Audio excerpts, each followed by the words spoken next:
नमस्ते, प्रणाम। मैं सिंगर तारा सलोनी। तो आज आप सबके बीच में मैं कुछ गाना रखना चाहती हूँ, क्योंकि आप लोग बताना कमेंट में कि मेरा गाना कैसा है, क्योंकि अभी मैं सीख रही हूँ। अरे हित हवा हित भही बका, अरे हित हवा हित भही बका, हई दुल्हा से मुँह मरा वही बका। अरे हित हवा हित निभई बका, आहई दुल्हा से मुँह मरवही बका।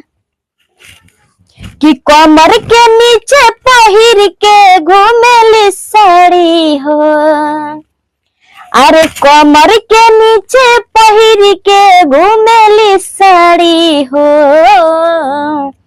आ दुल्हा के दीदी होई पक्का छिनारी हो, दुल्हा के दीदी होई पक्का छिनारी हो। तुम तो धोखेबाज हो, वादा करके भूल जाती हो।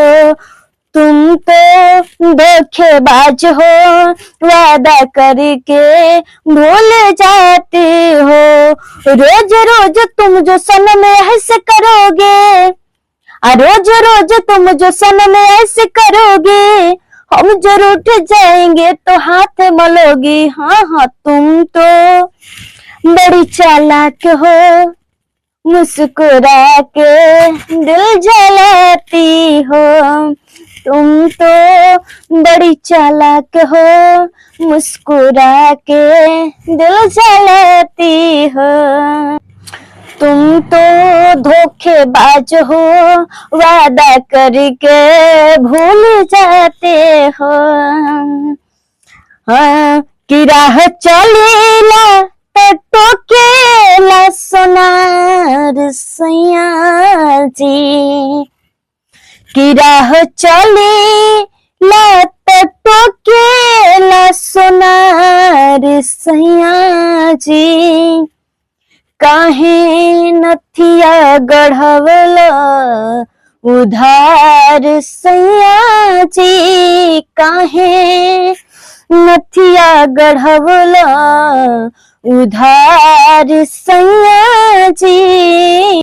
कि राह चलेला टोकेला सोनार सैया जी, काहे नथिया गढ़वला उधार सैया जी, काहे नथिया गढ़वला उधार सैया जी।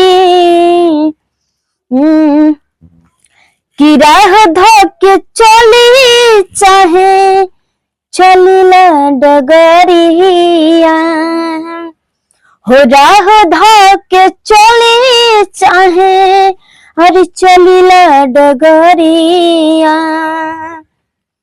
कहेला कि हेने आवो आवो हमर कलिया, कि राह धोके चली चाहे चलिला डगरिया।